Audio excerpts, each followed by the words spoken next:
Middletown, I think, is a pretty interesting area with the increased growth in populations. So I do see a diverse amount of people here, and I do see a trend with diabetic foot care, increase in diabetes. There's probably a big, I would say, big demographics of diabetics in this area. However, you also have a good athletic population. So I do see, and we're going to kind of get to what your question was about trends with populations in injuries, with a sedentary population. I even see trends with people who are, in their 60s that are still working, are working on concrete floors, and I'm seeing a lot of injuries with that as well. So I do see a trend with sedentary people who are actually trying to get into an active role because of your new shows that are on TV, The Biggest Loser. People actually do watch that stuff, and they try to become more active after a life of sedentary and just sitting around watching TV. And now they're motivated, they're doing exercises, and you're seeing an increase in heel pain. I'm seeing increase in tendinitis, peroneal, several tendons in your feet. And some of these tendons can, one, be overworked, especially if you have a certain foot type, being a flat foot or a high arched foot. Some of those tendons are being overworked, and then some of your little tendons, which we call the smaller muscles, are not working as well, stabilizing the foot as they're supposed to. So these big tendons are then overworking and becoming inflamed. Inflamed meaning that there's fluid around the tendon sheath, and that fluid tends to degenerate the tendon and become further progression of a tendinopathy, which in layman's term is just that tendon is being irritated and not working as adequate as it should be. And I'm seeing that on the inside of the foot and more or less on the outside of the foot as well. These tend to be with the population that's working in the older community. These are more overuse. They're just, they haven't been properly diagnosed. They haven't been wearing proper shoe gear. They're either wearing some sort of closed-toed shoe that is steel-toed, and those aren't very comfortable. And years of wear and tear, tendons do get worn out, and they do tire. And I'm seeing a lot of those types of injury in the working population who are on their feet, anywhere from 8 hours to 12 hours a day. Now with the athletic population, I am seeing a trend more or less with heel pain. I will see some sort of periostitis, which is inflammation of a bone, and some stress fractures.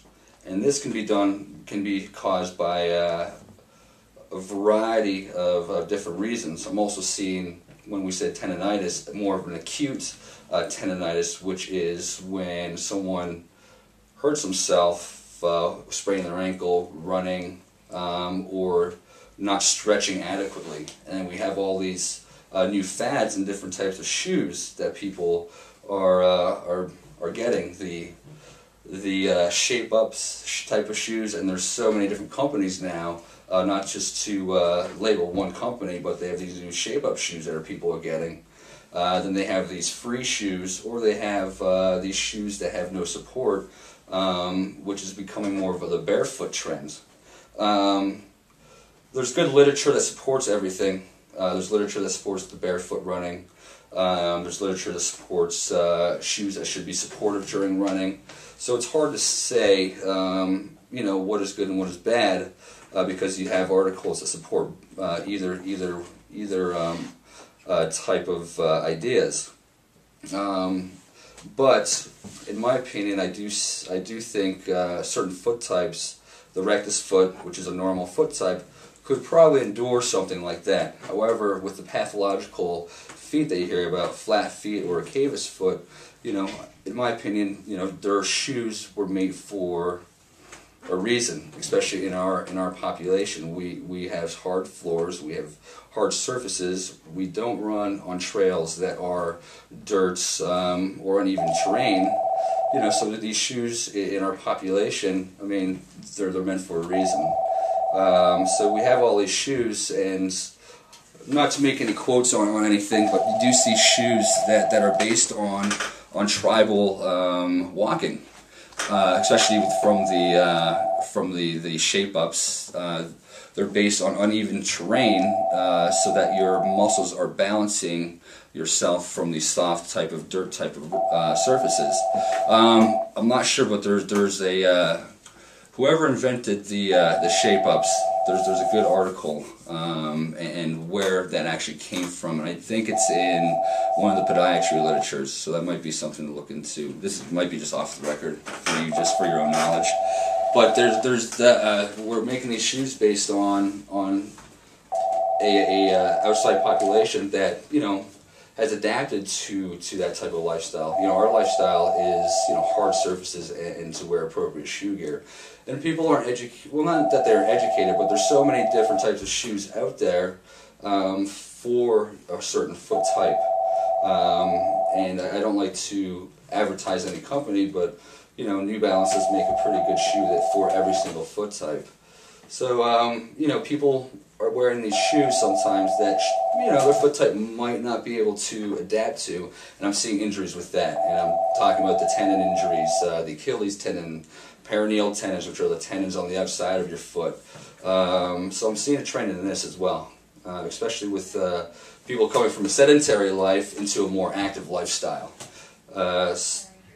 Now with diabetes, I just see a trend with the diabetes. A lot of awareness is, I guess, coming to the community that it's important for a diabetic to see a podiatrist.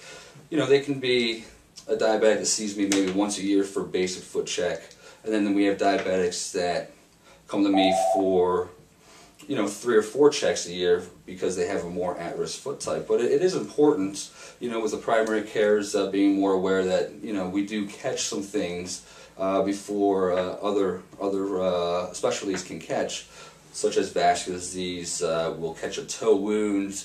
We can catch the beginning of peripheral vascular disease. So it is almost necessary that a diabetic get underneath some podiatrist umbrella just to take a look. I mean, you can be categorized either in the non-at-risk, where you have good sensation, you have good blood flow, or you can be placed in a little more at-risk category where you do have peripheral neuropathy, meaning that you don't have any sensation to your feet, or you might have peripheral vascular disease, bad blood flow to your feet, and that puts you more in at-risk category and buys you a visit 4 times a year with a podiatrist just to see how you were progressing, if there's any changes. And with us talking about population, I think it's important to know that, you know, there is an increased trend in diabetes, and it is necessary for, I think, diabetics to become, to